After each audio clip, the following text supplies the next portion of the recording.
Selamat pagi, selamat siang, selamat sore, atau selamat malam Bapak Ibu. Perkenalkan, nama saya Wiratama Putra. Sehari-hari saya di Pusat Studi Manajemen Bencana UPN Veteran Yogyakarta. Pada hari ini kita akan sedikit sharing tentang bagaimana sih mitigasi bencana banjir dan tanah longsor.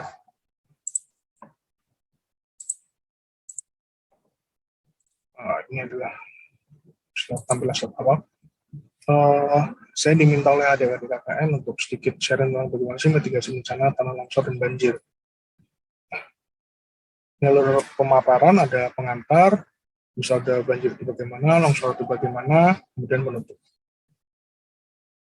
Pertama adalah, kita tuh harus tahu sih bagaimana ragam bahaya atau bahaya apa saja sih yang ada di daerah kita. Kali ini kita membahas yaitu ada longsor dan ada banjir. Sebenarnya itu masuk di mana sih longsor dan banjir itu? Ternyata kalau longsor itu termasuk di bahaya geologi, bersifat kebumian. Kemudian banjir itu yang bersifat hidrometeorologi atau biasanya iklim.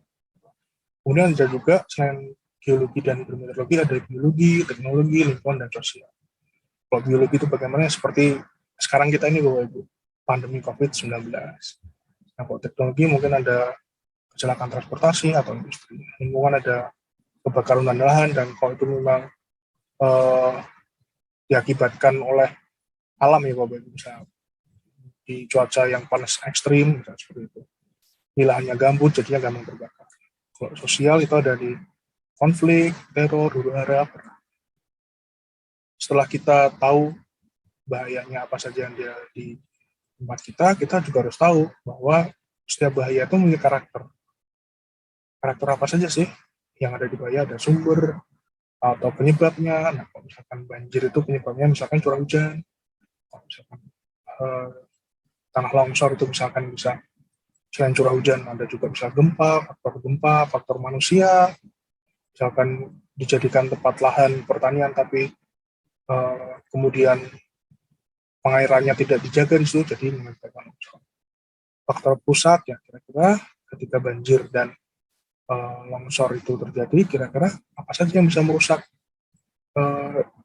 tempat-tempat atau permukiman Bapak Ibu. Misalkan, kalau misalkan banjir itu ada penduduknya, ada misalkan sampahnya yang bisa merusak-rusak tempat Bapak Ibu. Kalau misalkan longsor, materialnya batu besar dan lain sebagainya. Tanda peringatan. Tanda peringatan ini adalah tanda-tanda yang dapat diketahui sebelum ancaman datang. Jadi kira-kira apa sih kalau misalkan banjir, baru curah hujannya sudah berapa lama nih? Misalkan longsor, ada retakan-retakan di sekitar lereng, misalnya seperti itu. Setelah waktu adalah lama waktu antara tanda-tanda dan kehadiran ancaman. Jadi misalkan dari mulai hujan lebat itu sampai terjadi banjir itu kira-kira berapa lama? Misalkan 2 jam.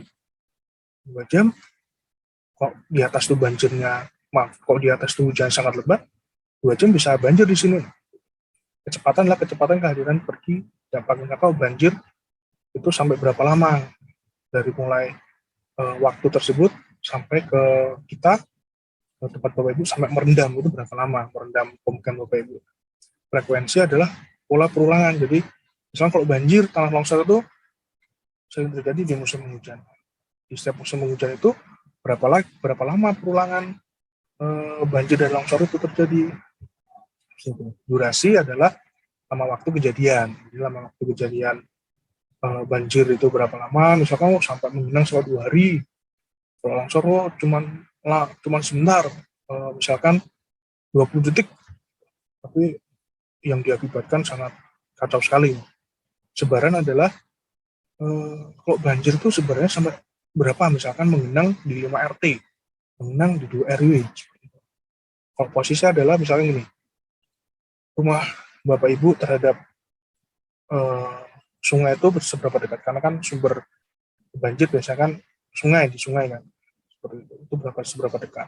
Kemudian adalah kalau misalkan longsor itu seberapa dekat rumah Bapak Ibu dengan daerahnya. Selanjutnya ini ada beberapa aspek, yaitu bencana, mitigasi, kesiapsiagaan. Bencana itu adalah rangkaian peristiwa yang mengancam dan mengganggu kehidupan. Jadi kita berbicara secara luas, misalkan kita berbicara dalam ruang lingkup desa. Ketika banjir dan tanah longsor itu sudah menyebabkan adanya kerugian, misalkan adanya luka-luka di manusia, kemudian ada kerusakan lingkungan yang sangat parah, ada kerugian rendah, itu bisa dimasukkan ke dalam aspek bencana. Kemudian mitigasi adalah rangkaian upaya untuk mengurangi risiko. Jadi adalah upaya-upaya apa saja yang untuk mengurangi risiko. Nah, risiko ini kan ada risiko tinggi. Ketika kita berbicara risiko tinggi, maka kita berbicara tentang bagaimana kita tidak mampu untuk mengolah ancaman tersebut. Nah, seperti itu. Kemudian memitigasinya dalam apa nih? Biar ancaman ini, biar risiko ini dari tinggi menjadi sedang atau rendah. Bisa dalam hubungan fisik atau dalam peningkatan kemampuan menghadapi ancaman bencana tersebut. Kemudian kesiapsiagaan adalah rangkaian kegiatan yang dilakukan untuk mengantisipasi bencana. Kesiapsiagaan ini lebih ke bagaimana sih kita sebagai warga desa ini bisa tanggap ketika nanti bencana itu akan hadir. Dan kita kan tahu bahwa tempat kita tuh ada banjir dan longsor loh. Jadi kita harus tahu ketika saya tahu kalau misalkan akan terjadi banjir itu apa saja sih yang akan saya lakukan. Dan kesiapsiagaannya ada dua, kesiapsiagaan ketika tidak ada potensi dan ketika ada potensi. Bagaimana sih tidak ada potensi itu? Tidak ada potensi itu seperti misalkan banjir itu kan ada di musim hujan. Kita kesiapsiagaannya di musim kemarau ini, jadi kan belum terlihat potensi kan apa. Dan seperti itu. Sama halnya dengan longsor. Karena longsor itu kerap terjadi di musim hujan. Di musim kemarau kita melakukan apa nih? Ya nanti ketika musim hujan jadi longsor. Nah, kemudian kesiapsiagaan ketika terlihat potensi apa? Ketika nanti sudah masuk musim hujan. Kira-kira apa yang harus kita lakukan? Selanjutnya adalah ini adalah siklus bencana.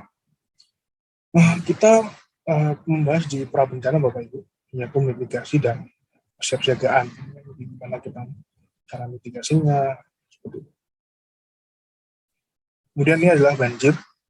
Kita masuki yang pertama adalah banjir.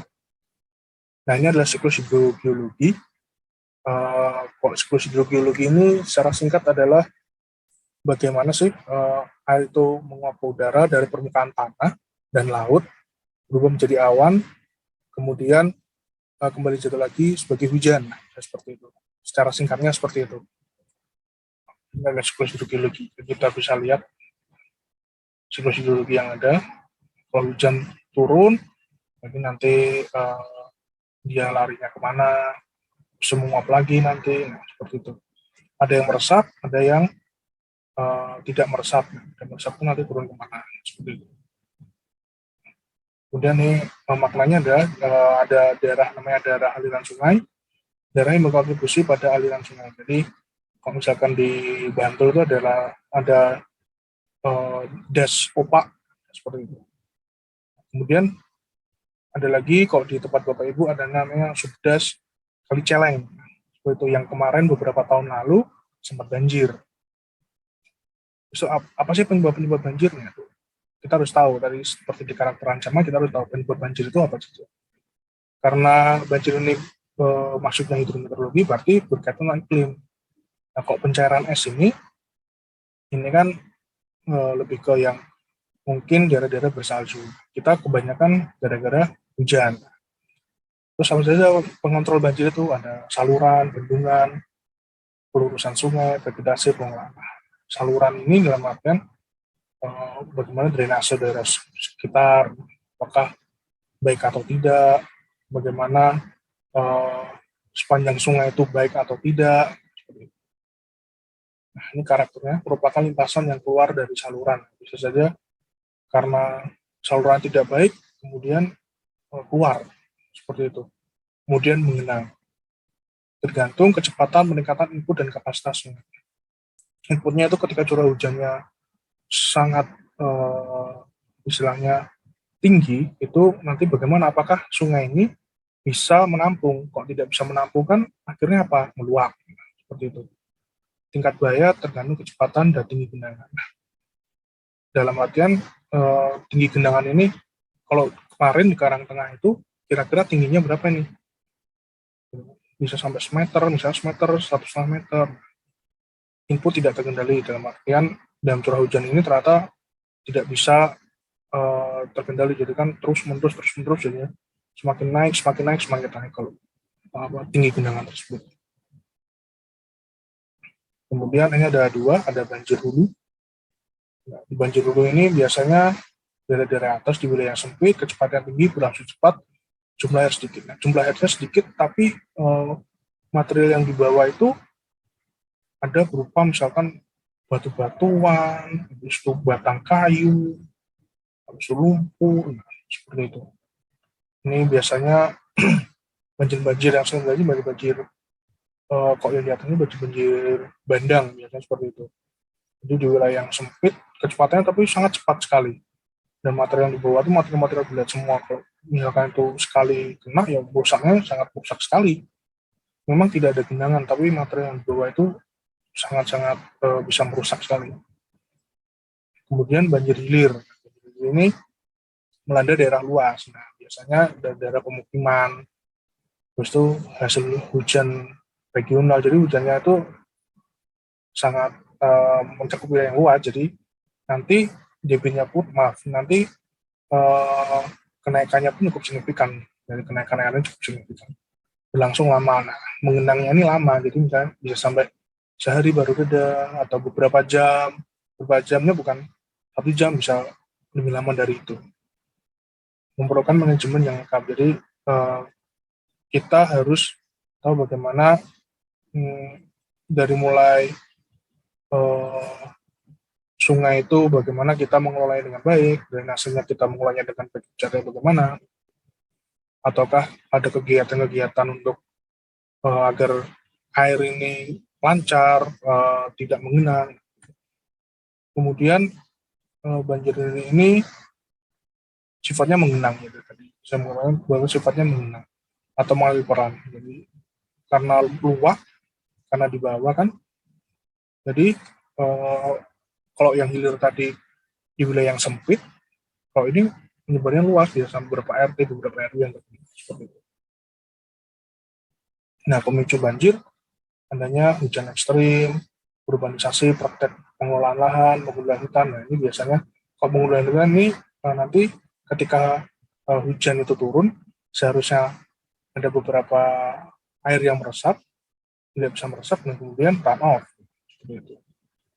Nah, praktek pengelolaan lahan ini bisa jadi yang daerahnya dulu atasan sebagai resapan, jadi bangunan-bangunan. Seperti itu kan, yang harusnya air bisa meresap, kemudian tidak bisa meresap karena ada bangunan-bangunan tersebut. Hujan ekstrim, nah hujan ekstrim ini juga salah satu pemicu juga. Jadi ketika hujannya sangat lebat, nanti berarti air yang ada juga sangat banyak, debitnya juga sangat besar nanti. Nah, ini ada kasus misalkan garis badan ini ada dataran banjir. Nah, ini adalah misalkan tidak terjadi banjir seperti ini tidak terjadi banjir. Nah, ketika terjadi banjir, meluapnya seperti ini. Nah, kalau kita kan ada sepadan sungai kan tidak boleh ada bangunan-bangunan yang bersifat permanen seperti itu kan. Tidak boleh ada bangunan, bahkan di beberapa tidak boleh ada bangunan. Ada beberapa kasus ketika dulu bangunan-bangunan itu memang dibikin tradisional, bahwa mereka tahu, oh ini sering meluap, ya dibuat rumah yang istilahnya bukan bertingkat ya, panggung ya. Jadi mereka udah siap. Nah, dengan sekarang rumahnya modern, jadi ya dia mengenang di rumah-rumah tersebut. Dan ini adalah bagaimana kita menjaga mitigasi. Kan kita kan berada di pra bencana. Apa yang kita bisa lakukan? Yang pasti kalau mitigasi itu ada dua, mitigasi struktural dan non struktural. Kalau kita berbicara mitigasi struktural, itu berarti kita berbicara tentang bagaimana kita membangun bangunan fisik. Nah, kalau non struktural itu bagaimana kita peningkatan kapasitas dalam artian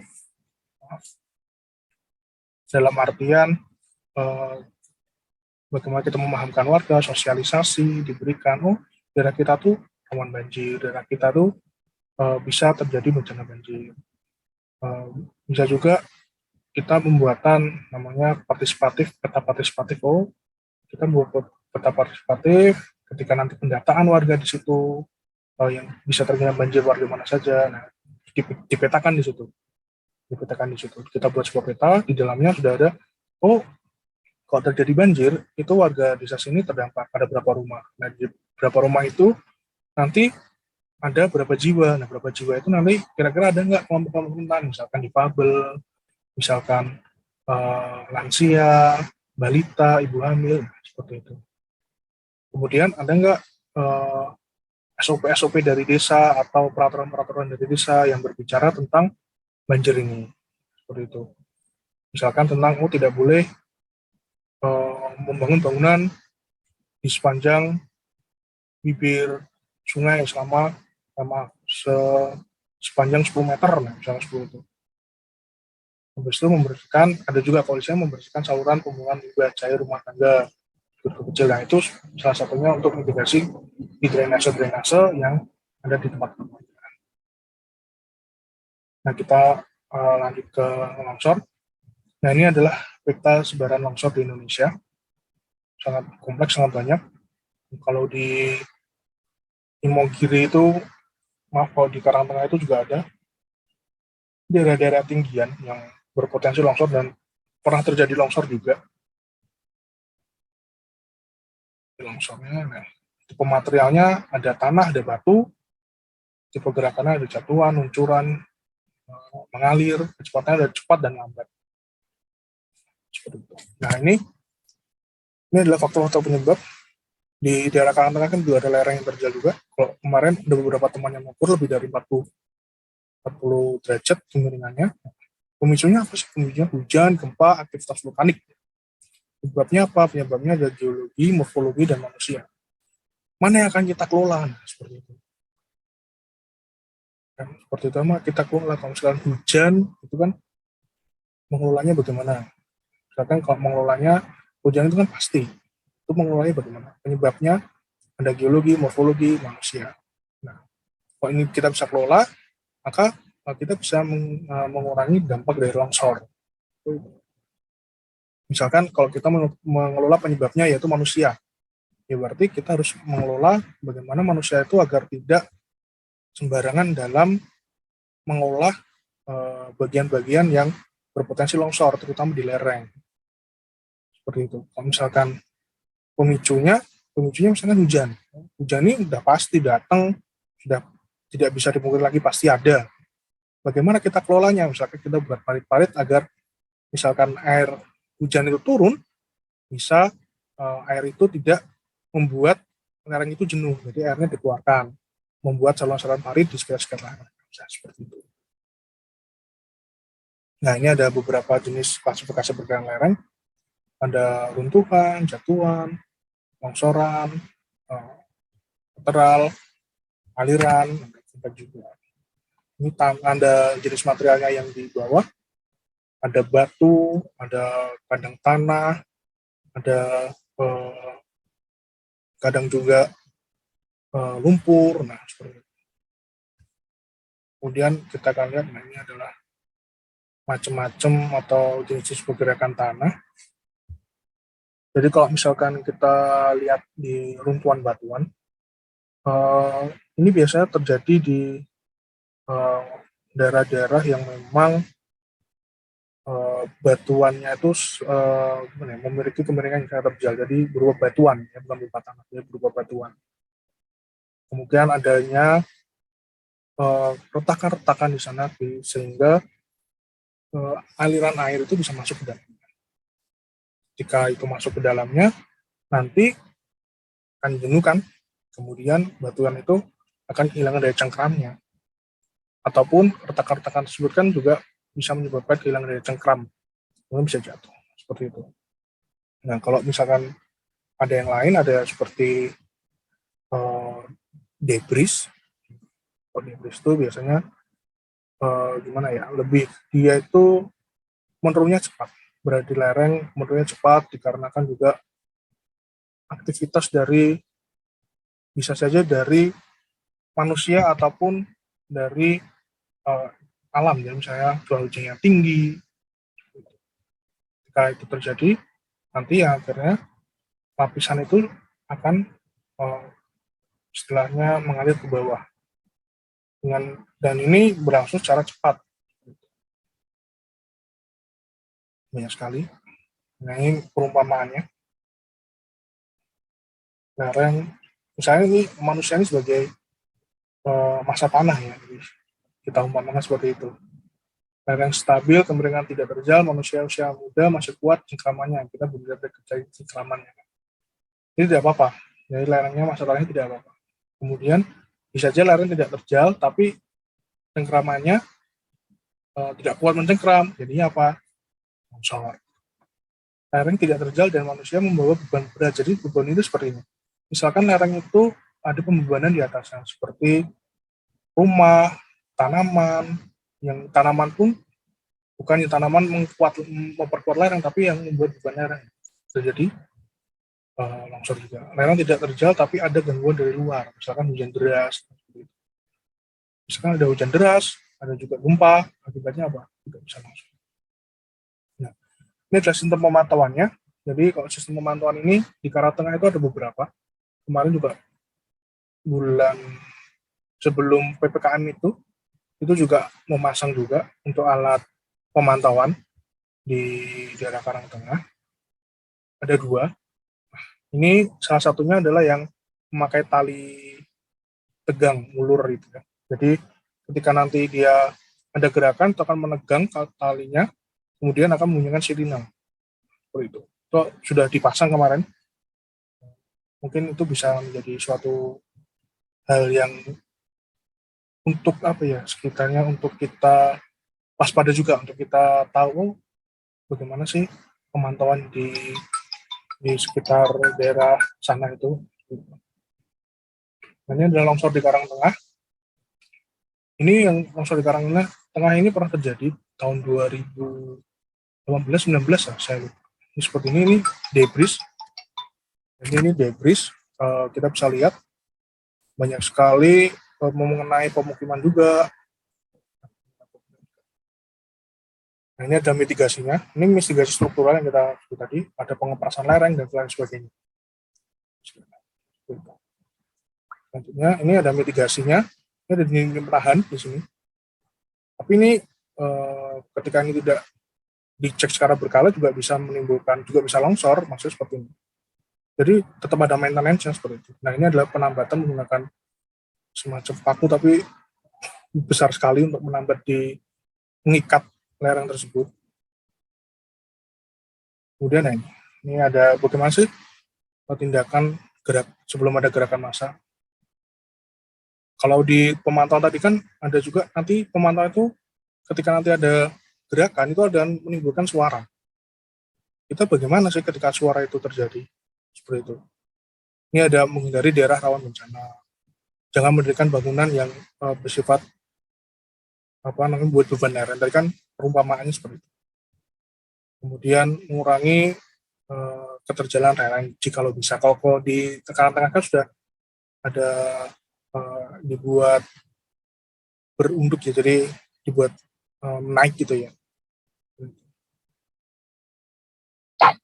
Nah, ini apa yang kita lakukan? Nah, sebenarnya terlihat bahaya. Jadi yang tadi sebelum terlihat potensi ada mempelajari kondisi lereng, melakukan sosialisasi, mengecek sistem EWS yang ada, kemudian mengamankan data longsor seperti ada yang longsor kecil-kecilan atau tidak, seperti itu. Kemudian saat terjadi hujan deras, kan berpotensi bisa longsor nih. Apa yang harus kita lakukan? Tetap waspada, membangunkan seluruh keluarga, misalnya seperti itu ya. Kalau misalkan kita menjadi warga atau menjadi satgas atau menjadi relawan, bersama-sama mendengarkan radio atau melihat televisi yang mengenai keadaan cuaca.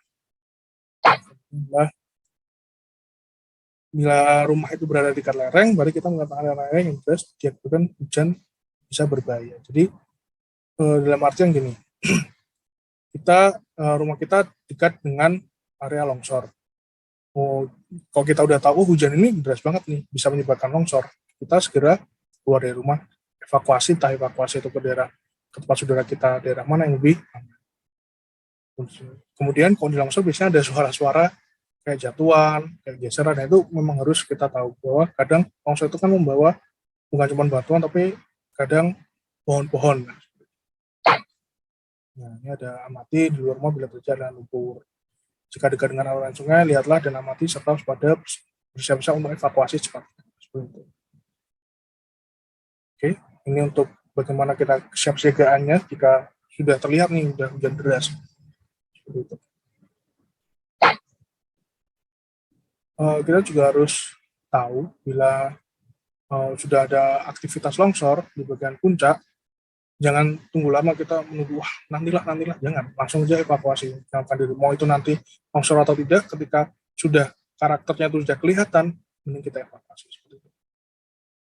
Penutup, terima kasih atas waktunya Bapak Ibu. Jadi selain itu juga ada beberapa aplikasi Bapak Ibu yang memang mungkin bisa membantu Bapak Ibu ketika nanti istilahnya apa ya, mengamati. Misalkan kayak info BMKG di Twitter itu juga bisa. Habis itu ada juga Magma Indonesia kalau kita mengamati tentang gunung api. Kalau kita lebih, saya sarankan coba install Inaris Personal. Jadi di Inaris Personal itu nanti Bapak Ibu tahu tempat kita tuh ada apa aja sih bencananya, ancamannya.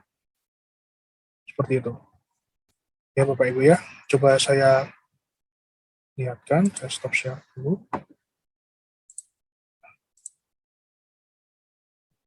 Ini adalah Inaris Bapak Ibu. Jadi ini kan Karang Tengah. Ini Inaris desktop. Silahkan Bapak Ibu lihat nanti. Karang Tengah kita bisa lihat, oh Karang Tengah itu seperti ini. Nah, ini bisa tahu indeks bahaya sedang, rendah, tinggi. Kemudian selanjutnya ini ada banjir. Ini Karang Tengah, oh banjirnya di sekitar sini. Kita bisa tahu di sini untuk kita apa? Untuk kita siap-siap, oh ternyata tempatku tuh ada bahaya ini loh, ada ancaman ini loh. Ini bukan hanya untuk banjir dan longsor, bisa untuk yang lain. Jadi kalau mitigasi itu memang ada mitigasi struktural dan struktural. Kalau kita punya relawan desa, mitigasi non strukturalnya apa? Misalkan kita sosialisasi terhadap warga, bagaimana sih pentingnya aware-nya tentang kita terhadap lereng, jangan sampai membebani lereng, jangan sampai misalnya kita mengelola lahan di daerah lereng, ya jangan sampai air itu membebani lereng, membuat lereng itu jenuh. Jadi harus ada parit-parit kecil atau harus ada aliran keluar untuk air tersebut keluar, nah seperti itu. Kalau misalkan non-strukturalnya, seperti itu. Bisa ada peraturan desa tentang bagaimana sih penggunaan tata guna lahan untuk di daerah lereng, di daerah bantaran sungai, seperti itu. Kalau mitigasi strukturalnya, ya silahkan misalkan kita membuat peta evakuasi untuk tanah longsor, misalnya kita peta tanda peringatan, oh ini daerah bahaya tanah longsor. Oh di Karangtengah sudah ada beberapa, udah bagus. Selain itu kita juga bisa mengadakan simulasi Bapak Ibu. Jadi simulasi ini kan kita udah ada pemantauan itu Bapak Ibu. Berupa alat early sistemnya. Kita bisa gunakan itu untuk simulasi. Selain untuk pengecekan alat, kedua untuk kita siap-siap nih kalau misalkan terjadi nanti banjir ataupun tanah longsor. Kita gunakan alat apa yang ada. Ada lainnya seperti sistem peringatan dini yang bisa lakukan. Misalkan ada orang yang dipercaya untuk bagaimana memantaunya. Memantaunya dalam artian dia punya kontak, misalkan daerah aliran sungai ini siapa yang memantau. Nah dia punya kontak, oh sini udah ketinggian sekian. Oh berarti sebentar lagi akan sampai ke tempat kita dengan ketinggian sekian. Nah, misalkan seperti itu. Ada lagi namanya rencana evakuasi, itu juga bisa dilihat. Misalkan kalau misalkan terjadi banjir dan longsor, nah, rencana evakuasi untuk warga ini kemana? Apa saja? Nah, tepatnya itu kira-kira di mana? Nah, seperti itu bisa dibuat Bapak Ibu. Yang paling gampang sekarang adalah membuat peta partisipatif tentang daerah Bapak Ibu yang bisa terkena longsor mana, bisa terkena banjir mana. Kita data semua, mana saja warga-warga yang sekiranya butuh evakuasi yang tidak bisa mandiri, maksudnya ada yang lansia dan sebagainya. Itu perlu didata. ketika kita punya data itu, kita punya petanya, ketika itu benar terjadi, kita udah tahu, oh ini rumah bapak ini, rumah bapak ini, rumah bapak ini harus dievakuasi secara tepat. Dalam artian, oh ada lansianya, ada balitannya. Oke, terima kasih Bapak Ibu. Sekian presentasi dari saya. Kurang lebihnya mohon maaf. Oh ya, saya juga minta izin Bapak Ibu, kemungkinan juga saya akan melakukan penelitian di Karangtengah nantinya. Mungkin kalau ketemu saya silakan tanyakan tentang materi ini, kalau misalkan belum jelas, tidak apa-apa. Kita sharing-sharing saja. Terima kasih sebelumnya. Wassalamualaikum warahmatullahi wabarakatuh. Saya stop sharing.